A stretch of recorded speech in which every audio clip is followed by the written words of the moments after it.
আসসালামু আলাইকুম বন্ধুরা, আপনাদের সবাইকে আমার ছাদ বাগানে স্বাগতম। আশা করি সবাই ভালো আছেন এবং সুস্থ আছেন। আজকে আমরা এই ভিডিওতে দেখব কিভাবে ঘরের প্রতিদিনকার বর্জ্য ব্যবহার করে সহজ উপায়ে তৈরি করা যায় প্রাকৃতিক কম্পোস্ট সার। এ সার মাটির উর্বরতা বাড়ায়, গাছকে সুস্থ রাখে এবং রাসায়নিক সার ব্যবহার করার প্রয়োজন অনেকটাই কমিয়ে দেয়। বন্ধুরা, আশা করব এই ভিডিওটি আপনাদের ভালো লাগবে এবং সম্পূর্ণ ভিডিওটিতে আপনারা আমাদের সাথেই থাকবেন।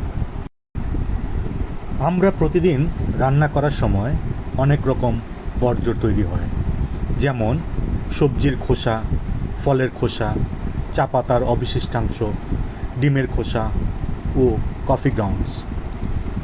এগুলো সবই আমাদের গাছের জন্য দারুণ উপকারী জৈব উপাদান। তবে মাংস, মাছ বা তেল জাতীয় জিনিস ব্যবহার করা উচিত নয়, কারণ এগুলো পচতে বেশি সময় লাগে এবং দুর্গন্ধ তৈরি করে।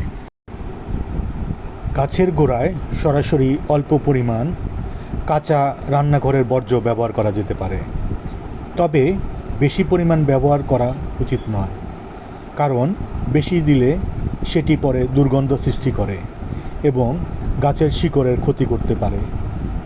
তাই সীমিত পরিমাণ ব্যবহার করলেই গাছ উপকার পায়। কম্পোস্ট সার তৈরি করা খুবই সহজ।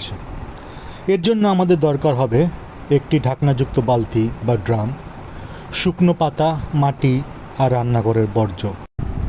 প্রথমে ড্রাম বা বালতির নিচে ছোট ছিদ্র করে নিতে হবে, যাতে অতিরিক্ত পানি বের হয়ে যেতে পারে।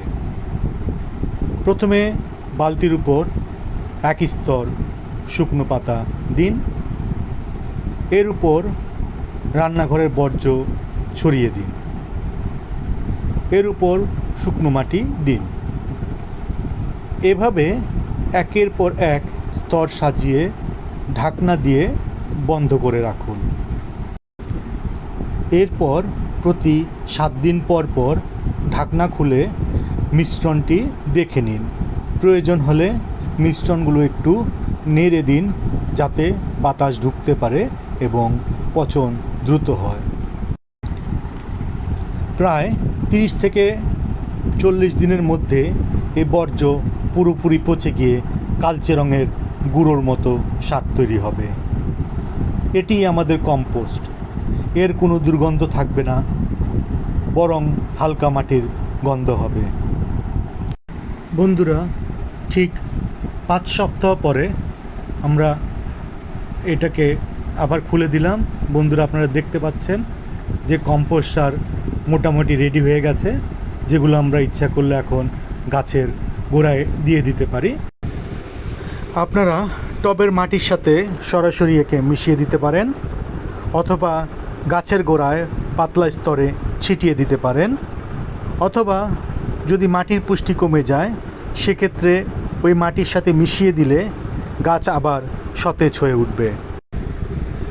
বন্ধুরা, আপনারা এখন যে টবটি দেখতে পাচ্ছেন সেখানে দেখবেন যে এখানে মাটির পুষ্টি অনেকটা কমে গিয়েছে। আমি যে এখন যে কম্পোস্ট সারটি প্রস্তুত করেছি, আমি চাচ্ছি যে সেটা এই মাটির সাথে মিশিয়ে দিব, যাতে এখান থেকে আমার গাছটি পুষ্টি পায়। এই কম্পোস্ট গাছের জন্য একদিকে সার, অন্যদিকে প্রাকৃতিক কীটনাশকের কাজ করে মাটি নরম রাখে, জল ধারণের ক্ষমতা বাড়ায় এবং গাছকে শক্তিশালী করে তোলে। দেখুন বন্ধুরা, আমি কম্পোস্ট সার মিশিয়ে মাটিটাকে একটু উল্টে দিয়েছি, যাতে ভালো মতো মাটির সাথে সারটি মিশে যেতে পারে। বন্ধুরা, আপনারা দেখলেন কত সহজে আমরা প্রতিদিনকার রান্না ঘরের বর্জ্যকে কাজে লাগিয়ে তৈরি করতে পারি প্রাকৃতিক কম্পোস্ট সার।